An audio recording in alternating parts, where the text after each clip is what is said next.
بسم الله الرحمن الرحيم ولقد أرسلنا رسلا من قبلك وجعلنا لهم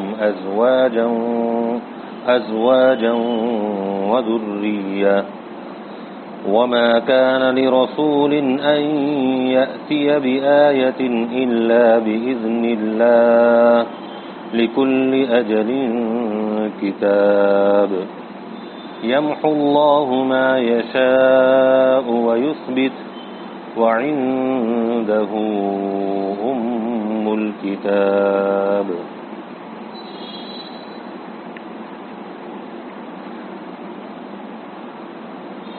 اللہ جل شانہ نے نبی کریم صلی اللہ علیہ وسلم کو نبوت اور رسالت عطا فرما کر مکہ میں مکہ والوں کے پاس اللہ تعالیٰ نے اسلام کی ایمان کی دعوت دینے کے لیے بھیجا تھا. چنانچہ نبی کریم صلی اللہ علیہ وسلم نے ان لوگوں کو جو شرک میں کفر میں مبتلا تھے ان کو توحید کی اور ایمان کی دعوت دی اور مختلف طریقوں سے نبی کریم صلی اللہ علیہ وسلم نے ان کو یہ باتیں سمجھائیں، لیکن ان کی طرف سے انکار یہ ہوتا چلا جاتا تھا. آپ کی بات کو مانتے نہیں تھے، انکار کرتے تھے اور اعتراض کرتے تھے، اشکال کرتے تھے، سوالات اٹھاتے تھے. چنانچہ ایک مرتبہ انہوں نے کہا کہ یہ کیسے رسول ہیں جو نکاح بھی کرتے ہیں، شادی بھی کرتے ہیں. نبی کو اور پیغمبر کو نکاح سے کیا تعلق؟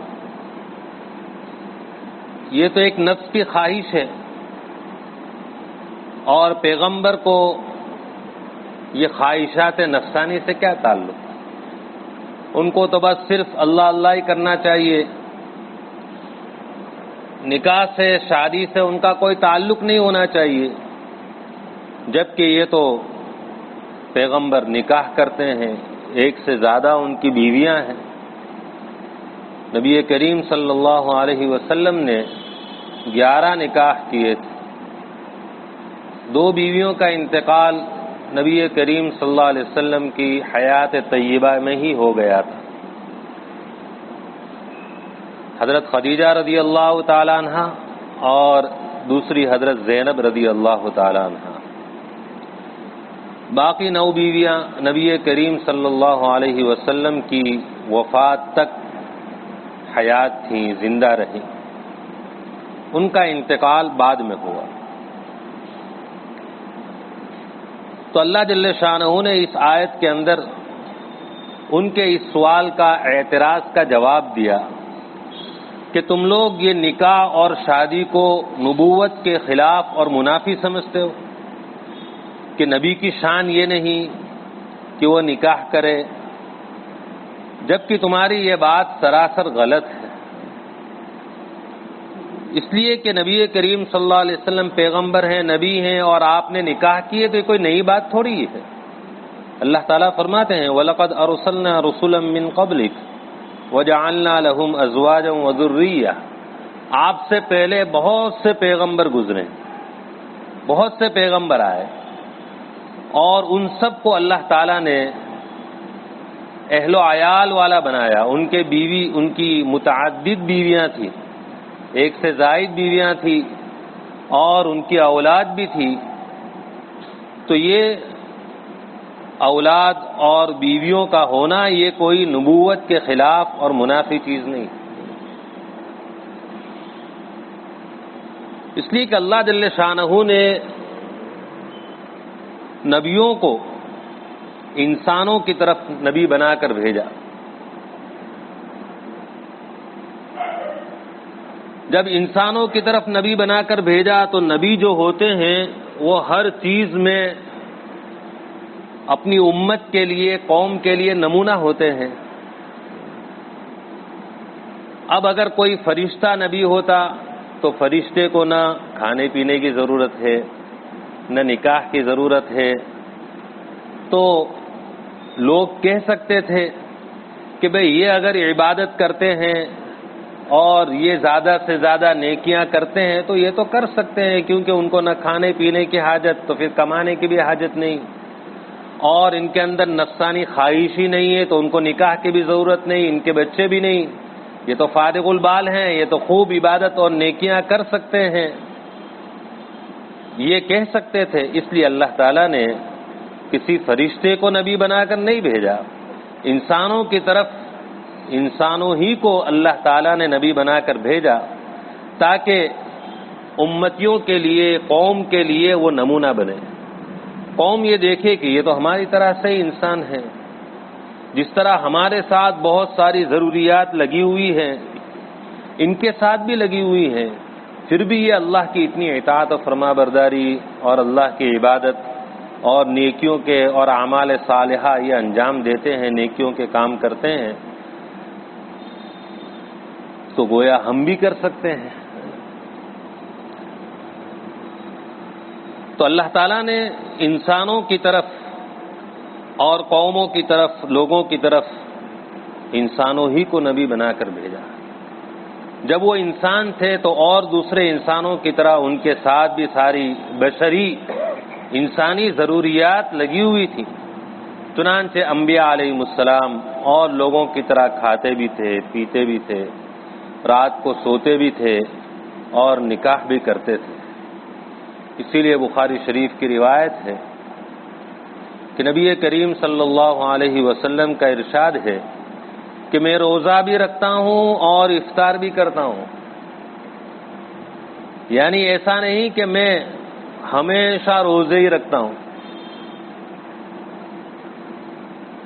میں بغیر روزے سے بھی رہتا ہوں۔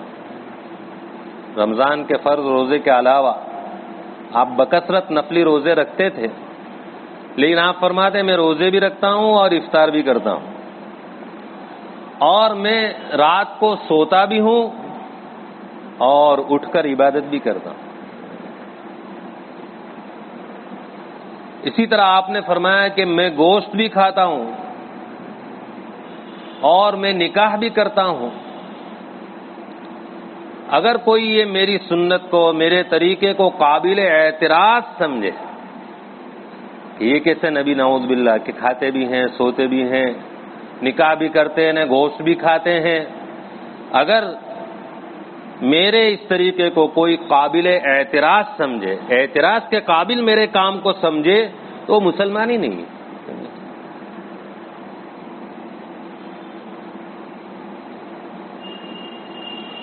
تو اللہ تعالیٰ نے بہت سے نبی بھیجے، وَلَقَدْ أَرْسَلْنَا، بالیقین ہم نے بہت سے پیغمبر آپ سے پہلے بھیجے، اور ہم نے ان کی بیویاں اور اولاد، ہم نے ان کی اولاد اور بیویاں بنائی، یعنی ان کی بیویاں بھی تھی، اولاد بھی تھی۔ چنانچہ حضرت داؤد علیہ السلام اللہ کے نبی ہیں، 100 بیویاں تھیں ان کی۔ حضرت سلیمان علیہ السلام اللہ کے نبی ہیں، 300 بیویاں تھیں ان کی۔ تو زیادہ بیویاں ہونا یہ کوئی نبوت کے خلاف چیز نہیں۔ نبیوں کو تو اللہ تعالیٰ عام انسانوں سے بہت زیادہ قوت اور طاقت عطا فرماتے ہیں، لہذا ہمارے نبی حضرت محمد صلی اللہ علیہ وسلم نے اتنی زیادہ طاقت ہونے کے باوجود 11 بیویاں تو گویا کم کی، یہ کوئی اعتراض کی چیز نہیں۔ نیز نبی کریم صلی اللہ علیہ وسلم نے جو ایک سے زیادہ نکاح کیے اس میں بڑی حکمتیں اور مصلحتیں چھپی ہوئی تھیں، فائدے چھپے ہوئے تھے۔ چنانچہ عربوں میں یہ رواج تھا کہ اگر ایک خاندان کا کسی خاندان سے اختلاف اور جھگڑا ہوتا، لیکن جہاں اس خاندان کی لڑکی کا نکاح اور شادی اس خاندان میں ہو گئی جن کے دونوں میں جھگڑے تھے، اب نکاح ہو جانے کے بعد وہ جھگڑا ختم ہو جاتا تھا، اب وہ پورے خاندان کا داماد کہلاتا تھا۔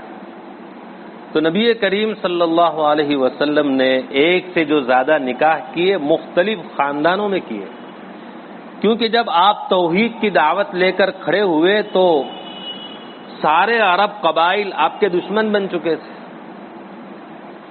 تو اسلام کی سربلندی کے لیے ایک حکمت اور ایک طریقہ یہ بھی تھا کہ آپ مختلف خاندانوں میں نکاح کریں تاکہ ان کے رواج کے مطابق یہ عداوت ختم ہو جائے یا کم ہو جائے، تاکہ اسلام کی سربلندی اور اسلام کو پھیلنے کا موقع فراہم ہو، موقع ملے۔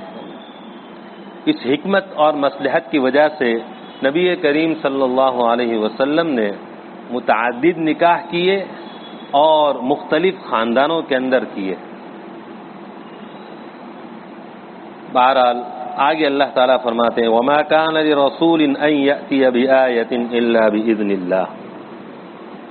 دوسرا اشکال ان کا یہ تھا، نبی کریم صلی اللہ علیہ وسلم ان کو ایمان کی، توحید کی دعوت دیتے اور اپنی رسالت کی دعوت دیتے، میں اللہ کا پیغمبر ہوں اور رسول ہوں، تو وہ اشکال کرتے، سوال اٹھاتے کہ اگر آپ اللہ کے نبی اور رسول ہیں تو حضرت موسیٰ علیہ السلام کیسا معجزہ لائے، ید بیضا اور عصا، کہ آپ اپنے گریبان میں ہاتھ ڈالتے حضرت موسیٰ علیہ السلام، پھر نکالتے تو وہ روشن اور چمکدار ہو جاتا تھا، اور آپ اپنی لاٹھی زمین پر ڈالتے تو وہ اژدہا بن جاتا تھا، کیسا بڑا معجزہ وہ لائے۔ حضرت عیسیٰ علیہ السلام وہ کتنا بڑا معجزہ لائے کہ کوئی نابینا ہوتا، اندھا ہوتا تو وہ اس کو بینا کر دیتے تھے، دیکھنے والا بن جاتا تھا، اور ایسے ہی کوڑی ہوتا، کوڑ کی بیماری والا ہوتا، حضرت عیسیٰ علیہ السلام اس کو بھی اچھا کر دیتے تھے۔ حضرت صالح علیہ السلام وہ کیسا معجزہ لائے کہ پہاڑ کے اندر سے اونٹنی انہوں نے نکال کر بتائی، آپ تو ایسا کوئی معجزہ لائے نہیں، تو آپ کیسے رسول ہیں، کیسے پیغمبر ہیں؟ تو اللہ تعالیٰ نے اس آیت میں جواب دیا کہ جو بھی رسول معجزہ لے کر آئے، انہوں نے جو بھی معجزہ بتلایا وہ ان کا اپنا ذاتی فعل نہیں تھا، وہ خود اپنی طرف سے اس کو نہیں بتاتے تھے، ان کا ذاتی فعل نہیں، وہ اللہ کا فعل ہوتا تھا، اللہ کرتے تھے، ان کے ہاتھ پر صرف ظہور ہوتا تھا، ان کے ہاتھ پر وہ معجزہ ظاہر ہوتا تھا، ورنہ کرتے تو اللہ تھے۔ کسی پیغمبر کے اختیار میں یہ بات تھی ہی نہیں کہ وہ اپنی طرف سے کوئی معجزہ پیش کرے، ظاہر کرے، جو کچھ بھی تھا وہ اللہ کا فعل تھا، اللہ کی طرف سے تھا۔ لہذا نبی کریم صلی اللہ علیہ وسلم کے اختیار میں نہیں ہے کہ وہ تم جو مانگو کہ ایسا معجزہ لاؤ تو وہ ظاہر کر دے، نہیں، یہ تو اللہ کے قبضے قدرت میں، اللہ کے اختیار میں، اللہ جو چاہتے ہیں وہ اپنے نبی کے ہاتھ پر وہ معجزہ ظاہر فرما دیتے ہیں۔ نبی کا یہ فعل نہیں ہے کہ تم مانگو کوئی معجزہ اور وہ بتلا دے۔ وَمَا كَانَ لِرَسُولٍ أَن يَأْتِيَ بِآيَةٍ إِلَّا بِإِذْنِ اللَّهِ۔ کسی رسول کے، پیغمبر کے اختیار میں ہے نہیں کہ وہ کوئی نشانی، معجزہ لے آئے مگر اللہ کے حکم سے۔ لِكُلِّ أَجَلٍ کتاب، ہر چیز کے لیے ایک وقت، ایک مقدار لکھی ہوئی ہے۔ اللہ تعالیٰ کے یہاں لوح محفوظ کے اندر ہر چیز کی ایک مقدار اور ہر چیز کا ایک وقت لکھ دیا گیا ہے کہ بھئی یہ بچہ اور یہ انسان کب پیدا ہوگا، یہ وقت لکھا ہوا ہے اس میں، اور لوح محفوظ میں یہ بات لکھی ہوئی ہے کہ اس کی مدت عمر مقدار کتنی ہوگی، کتنا جیے گا. یہ بات بھی لکھی ہوئی ہے کہ یہ کہاں کہاں جائے گا، کیا کیا کام کرے گا، اور کس وقت اور کب مرے گا. لِكُلِّ أَجَلٍ کتاب، ہر چیز کے لیے اللہ تعالی کی طرف سے ایک وقت مقرر ہے اور ایک مقدار یہ لکھی ہوئی ہے. تو جس طرح یہ مثال دی انسان کی، اسی طریقے سے ہر پیغمبر کے متعلق بھی اللہ تعالیٰ نے لکھ دیا ہے کہ کون سے نبی کون سے وقت میں آئیں گے، کتنی عمر ان کی ہوگی، اور کہاں کہاں وہ جائیں گے، اور کس وقت کہاں ان کا انتقال ہوگا، اور ان کے ہاتھ پر کیا کیا معجزے ظاہر ہوں گے. یہ اللہ تعالیٰ نے لوح محفوظ میں لکھ دیا ہے. لہذا ہر نبی کے ساتھ جو بات لکھی ہوئی تھی وہ ہوئی. نبی کریم صلی اللہ علیہ وسلم کے ساتھ بھی جو بات لکھی ہوئی ہے معجزات کے بارے میں وہ ہو کر رہے گی. چنانچہ اللہ تعالیٰ نے حضرت نبی کریم صلی اللہ علیہ وسلم کو بہت سارے معجزے عطا فرمائے. باقاعدہ علماء نے اس پر کتابیں لکھی ہیں. لہذا یہ مطالبہ کرنا کہ یہ معجزہ کیوں ظاہر نہیں کیا، یہ معجزہ کیوں نہیں ظاہر کرتے، بھائی یہ تو اللہ تعالیٰ کی طرف سے ہر نبی کے لیے کیا معجزہ ہوگا وہ تو لکھا ہوا ہے، اور اللہ تعالیٰ نے مقرر کر لیا ہے، متعین کر لیا ہے، اس اعتبار سے معاملہ ہوگا. لہذا اس پر اشکال کرنا اور اس پر اعتراض کرنا یہ سوائے اس کے کہ اس کو نادانی یا حماقت کہا جائے اور کچھ نہیں. یمحو اللہ ما یشاء ویثبت وعنده ام الکتاب. اور ایک اشکال ان کی طرف سے یہ ہوتا تھا کہ اللہ تعالیٰ نے توریت نازل فرمائی، انجیل نازل فرمائی، زبور نازل فرمائی، اور اس میں اللہ تعالیٰ نے احکام اتارے، یہ کرو، یہ مت کرو، یہ کرو، یہ مت کرو. اب جب وہ سب اللہ کی طرف سے نازل کیے ہوئے احکامات تھے تو پھر وہ احکام بدلنے نہیں چاہیے. جبکہ نبی کریم صلی اللہ علیہ وسلم کے متعلق وہ کہتے تھے، آپ تو یہ کہتے ہیں کہ پچھلی ساری کتابیں منسوخ، یعنی اس میں جو احکام تھے وہ اب قابل عمل نہیں، ان پر عمل نہیں ہوگا، اب عمل ہوگا یہ قرآن پر، قرآن میں جو احکام ہیں اس پر عمل ہوگا. تو یہ تو آپ کیسی بات کرتے ہیں کہ پچھلی کتابیں بھی اللہ کی نازل کی ہوئی ہیں، وہ اللہ کے احکام تھے، اللہ کے احکام تھوڑی بدل سکتے. تو اللہ تعالیٰ نے یہ آیت نازل فرما کر بتلا دیا کہ اللہ تعالیٰ نے جو کتابیں نازل فرمائی وہ ایک زمانے میں، ایک وقت میں نازل فرمائی. ایک وقت تھا، ایک زمانہ تھا، اور اس وقت کی قوم کے جو حالات تھے ان کو سامنے رکھ کر اللہ تعالیٰ نے وہ احکام دیے. اس کے بعد پھر دوسری کتاب آئی تو اس وقت دوسری قوم تھی، وقت بدل گیا تھا، تو اللہ تعالیٰ نے اس کے مناسب دوسرے احکام دیے. اس طرح اب نبی کریم صلی اللہ علیہ وسلم کا زمانہ آیا تو اس وقت زمانہ بدل گیا، لوگوں کے احوال بدل گئے، اس لیے اب احکام پھر بدل دیے گئے.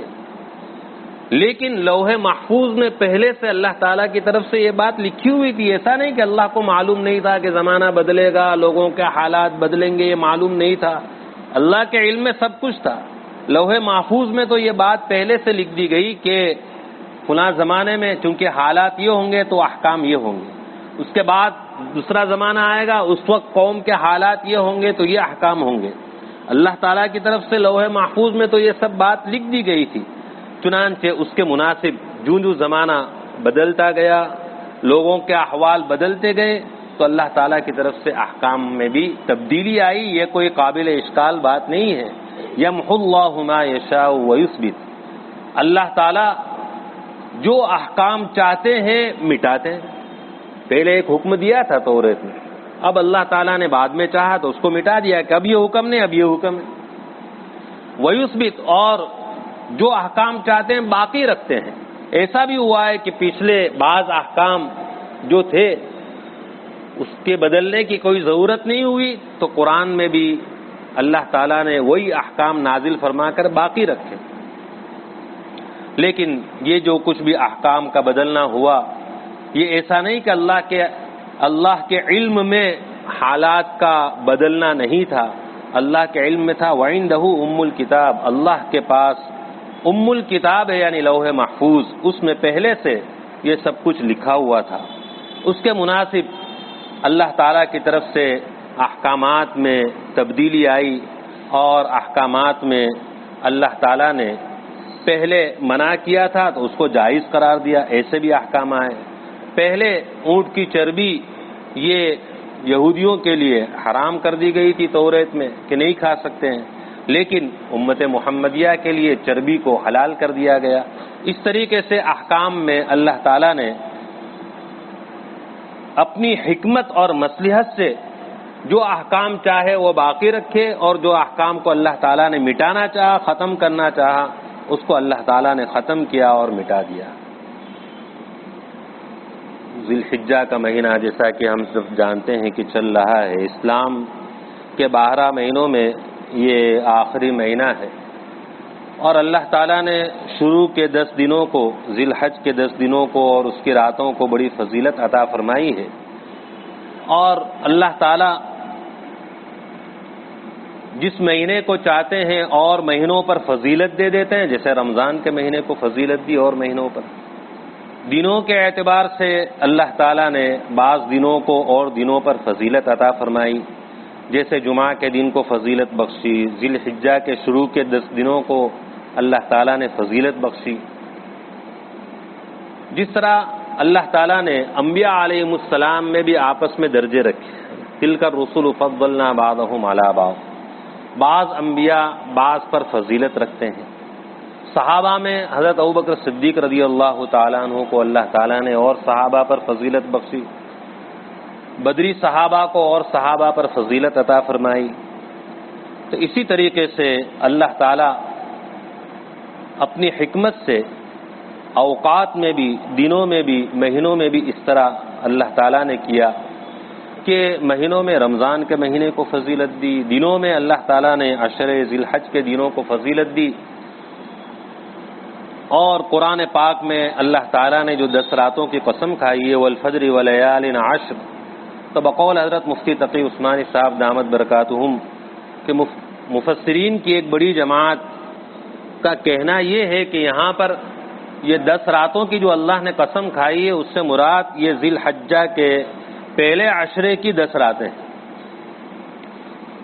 اللہ تعالیٰ قرآن پاک کے اندر جو قسم کھاتے ہیں، ویسے انسان جب قسم کھاتا ہے تو اس وقت کھاتا ہے کہ سامنے والا اگر اس کی بات پر یقین نہیں کرتا، بھروسہ نہیں کرتا تو یہ قسم کھاتا ہے تاکہ سامنے والا بھروسہ کر لے، یقین کر لے۔ اب اللہ تعالیٰ کو تو اپنی بات کا یقین دلانے کے لیے قسم کھانے کی ضرورت نہیں ہے، پھر بھی اللہ تعالیٰ جب جس چیز کی قسم کھاتے ہیں تو دراصل وہ چیز کوئی عزت والی ہے، وہ چیز کوئی فضیلت اور احترام والی ہے، یہ ثابت ہوتا ہے۔ چنانچہ اللہ تعالیٰ نے یہ 10 راتوں کی قسم کھائی تو اللہ تعالیٰ ان 10 راتوں کی قسم کھانا یہ بتلاتا ہے کہ یہ 10 راتیں بڑی ہیں، یہ اہمیت کے حامل ہے اور فضیلت والی ہے، عزت اور احترام والی ہے، اسی لیے اللہ نے اس کی قسم کھائی۔ تو اللہ تعالیٰ جب کسی چیز کی قسم کھاتے ہیں تو وہ چیز کی بڑائی معلوم ہوتی ہے، وہ چیز کا احترام اور اس کا عزت والا ہونا معلوم ہوتا ہے۔ تو اس اعتبار سے اللہ تعالیٰ نے قسم کھائی تو معلوم ہوا یہ 10 راتیں اور یہ 10 دن بڑے مبارک ہیں، بڑی فضیلت والے ہیں۔ اسی لیے حدیث شریف میں بھی آتا ہے کہ عبادت کے جو اعمال ہیں، تسبیح، تحلیل، تحمید اور اسی طریقے سے مختلف نیک اعمال جیسے صدقہ اور خیرات، ان دنوں میں اگر کوئی کرے تو اللہ تعالیٰ کو بہت زیادہ محبوب ہے۔ عام دنوں میں کرے تو بھی وہ فضیلت والے اعمال ہیں. کوئی لا الہ الا اللہ پڑھے، سبحان اللہ پڑھے، اللہ اکبر پڑھے اور صدقہ اور خیرات کرے، سب نیک عمل ہیں اور اس پر اجر و ثواب ملے گا. لیکن ان دنوں میں اگر کوئی کرے تو بہت زیادہ اللہ تعالیٰ کو محبوب اور پسندیدہ ہے. ان دنوں کے ہر دن کا روزہ 1 سال کے روزے کے برابر. اب آئندہ کل عرفے کا دن ہے، یعنی 9 ذی الحج ہے، تو 9 ذی الحج کا روزہ حدیث شریف میں آتا ہے، نبی کریم صلی اللہ علیہ وسلم فرماتے ہیں مجھے اللہ تعالیٰ سے یہ امید ہے کہ اللہ تعالیٰ اس روزے کی وجہ سے گزشتہ 1 سال کے اور آئندہ 1 سال کے گناہوں کو معاف فرما دیں گے. اتنی بڑی فضیلت ہے کہ آئندہ کے لیے بھی معافی مل جاتی ہے. اس لیے ہم آئندہ کل بھی روزہ رکھنے کا اہتمام کریں کہ اتنی بڑی فضیلت حاصل ہوگی. اور ان دنوں کا ایک عمل قربانی والا عمل ہے. نبی کریم صلی اللہ علیہ وسلم نے فرمایا کہ یہ حضرت ابراہیم علیہ السلام کی سنت ہے، اور قربانی کے جانور کے ہر بال کے عوض اللہ تعالیٰ ایک نیکی عطا فرماتے ہیں. اور جس شخص پر قربانی واجب ہو اور وہ قربانی نہ کرے تو فرمایا گیا کہ وہ ہماری عیدگاہ میں نہ آوے. نبی کریم صلی اللہ علیہ وسلم نے ناراضگی کا اظہار فرمایا. اس لیے جس پر قربانی واجب ہو وہ خوش دلی کے ساتھ قربانی کرے. چنانچہ قربانی کا نصاب زکوٰۃ کے نصاب سے تھوڑا ہلکا ہے. قربانی کا نصاب، زکوٰۃ کا نصاب تو یہ ہے 52.5 تولہ چاندی، یعنی 613 گرام چاندی، یا اس کی قیمت اگر کسی کے پاس ہو، اس کی قیمت آج کل بن جاتی ہے 43 یا 44,000 روپے. تو 44,000 روپے نقد کیش کسی کے پاس ہو اور کوئی قرضہ نہ ہو، قربانی واجب. یا 44,000 روپے کی تجارت کا مال ہے اس کے پاس، دکان ہے اس کی، اس کے اندر مال ہے، خود اس کا ہے، اور اس کی قیمت 44,000 روپے ہو جاتی ہے، اور کوئی قرضہ نہیں ہے اس کے پاس، تو پھر، اور اگر ہے قرضہ تو قرضہ نکالنے کے بعد بھی 44,000 روپے بچ جاتے ہیں، اتنے کا مال رہ جاتا ہے، تو اس شخص پر قربانی واجب ہو جاتی ہے، زکوٰۃ واجب ہو جاتی ہے. زکوٰۃ واجب تو قربانی بدرجہ اولا واجب ہو جائے گی. لیکن زکوٰۃ میں مال نامی ضروری ہے، یعنی ایسا مال جو بڑھنے والا ہو، جیسے تجارت کا مال ہے، سونا چاندی ہے، نقدی ہے، یہ سب بڑھنے والا مال ہے، مال نامی ہے. ایک آدمی کے پاس ایک مکان ہے جس میں خود رہتا ہے، دوسرا پلاٹ لے کر رکھا ہے کہ آگے جا کر اس میں مکان بنانا ہے، تجارت کے لیے نہیں رکھا کہ بھاؤ بڑھے گا تو بیچ ڈالوں گا، دھندے کے لیے وہ پلاٹ نہیں لیا ہے، بلکہ اپنے رہنے کے لیے کہ آئندہ یہاں بناؤں گا، یا اپنے بچوں کے لیے. یا دوسرا فلیٹ لیا ہے، ویسے ابھی پڑا ہوا ہے، لیکن نیت یہ نہیں ہے کہ اس کو بیچوں گا، بیچنے کے لیے نہیں لیا، خریدتے وقت یہ نیت نہیں ہے، بلکہ یہ نیت ہے کہ آئندہ بچے رہیں گے یا میں وہاں پر رہنے چلا جاؤں گا، میں رہوں گا. تو اب یہ جو زائد مکان ہے یا زائد یہ جو پلاٹ ہے، اس میں زکوٰۃ واجب نہیں. وہ 10 لاکھ کا پلاٹ ہے تو وہ 10 لاکھ کی زکوٰۃ اس کے اوپر واجب نہیں، کیونکہ وہ تجارت کے لیے نہیں ہے. دوسرا فلیٹ جو ہے وہ رہنے کے لیے رکھا ہے کہ اس میں رہیں گے، تجارت کے لیے نہیں، تو زکوٰۃ نہیں، لیکن قربانی واجب ہے. اگر کسی کے پاس مان لو کہ ایک زائد پلاٹ ہے، زائد مکان ہے، اور کچھ نہیں ہے، نہ نقد 44,000 روپے ہیں، نہ اور کوئی تجارت کا مال ہے، لیکن یہ مکان ہے زائد، تو قربانی واجب ہے. زائد یہ پلاٹ ہے تو قربانی واجب. تو زکوٰۃ سے تھوڑا ہلکا نصاب ہے قربانی کا، اس لیے اچھی طرح علماء سے سمجھ لیں کہ بھئی میرے پاس یہ چیزیں ہیں تو کیا میرے اوپر زکوٰۃ واجب ہے یا نہیں، یہ اچھی طرح معلوم کر کے سمجھ لے. اور ایسا نہ ہو کہ قربانی واجب ہوتی ہو اور خود یہ سمجھے ہوئے ہو کہ میرے اوپر قربانی واجب نہیں، تو کہیں وہ وعید کا مستحق نہ بن جائے. بہرحال قربانی یہ اس کی بڑی فضیلت ہے. حدیث شریف میں آتا ہے کہ قربانی کے دنوں میں، یہ 10، 11، 12، اللہ تعالیٰ کو قربانی والے عمل سے زیادہ کوئی عمل پسند، میرا کتا آیا اندر گھس گیا وہ نکال لیں۔ یہ وضو خانے پر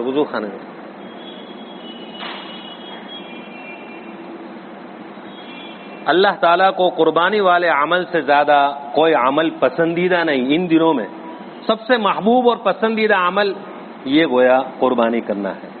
اللہ تعالیٰ ہم سب کو اس کی توفیق نصیب فرمائے۔ سبحانک اللہم وبحمدک وتبارک اسمک وتعالی جدک ولا الہ غیرک لا الہ الا انت سبحانک انی کنت من الظالمین وإلہکم الہ واحد لا الہ الا هو الرحمن الرحیم اللہم صل علی محمد عبدک ورسولک وصل علی المؤمنین والمؤمنات والمسلمین والمسلمات۔ اے اللہ ہمارے گناہوں کو معاف فرما، ہماری خطاؤں سے درگزر فرما، ہماری سیئات کو حسنات سے یا اللہ مبدل فرما۔ یا اللہ خلوت کے گناہوں کو بھی معاف فرما، جلوت کے گناہوں کو بھی معاف فرما، ہر چھوٹے بڑے گناہ سے بچا لے۔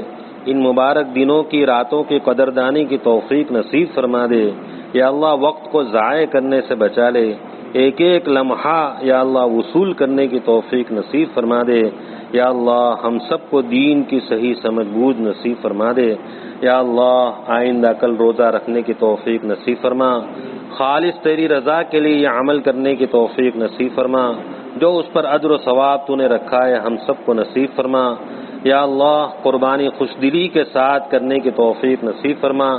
یا اللہ قربانی کے جو مسائل ہیں وہ بھی ہم کو جاننے کی توفیق نصیب فرما۔ یا اللہ ہم سب پر اپنا خصوصی فضل فرما، دنیا اور آخرت کی بلائیاں نصیب فرما، دنیا اور آخرت کی ذلت و رسوائی سے پوری حفاظت فرما، حلال پاکیزہ برکت والی وسیع روزی سب کو نصیب فرما۔ یا اللہ جو بے روزگار ہیں ان کو حلال روزگار نصیب فرما دے، جو جس لائن سے پریشان ہے اس کی پریشانی کو دور فرما دے، بیماروں کو شفاء کاملہ عاجلہ مستمرہ نصیب فرما دے۔ یا اللہ حاجت مندوں کی جائز حاجتوں کو اپنے فضل سے پورا فرما۔ حضرت رسول پاک صلی اللہ علیہ وسلم نے جتنی خیر و بلائی تجھ سے مانگی ہم کو اور پوری امت کو عطا فرما، جن شرور اور برائیوں سے پناہ چاہی ان سے ہماری اور پوری امت کی حفاظت فرما۔ ربنا تقبل منا انك انت السميع العليم وتب علينا انك انت التواب الرحيم وصلى الله على النبي الكريم برحمتك